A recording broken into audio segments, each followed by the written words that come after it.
Ang gusto mong pwesto sa kama? Depende. Pag may kasama ka, depende rin. Depende rin.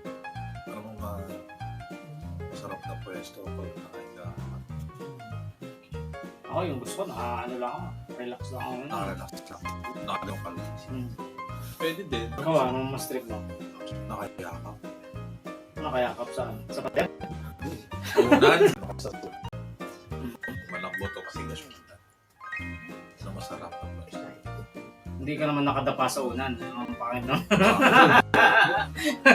Medyo makakit yan ha. Hindi ka makakita. Sa mga trip din ako, nakasandal lang ako eh. Sa kama. Sandal lang ako sa ulan ng kama. Pero ako nagmumuni-muni lang ng gano'n. Pero nakasandal, hirap yun. Ay, ayun. Most exciting. Kasi pag naantok ka na, sabi, ay, meron pa tayong ganito eh. Mahirap yung pag nakano lang. Mahirap. ayan.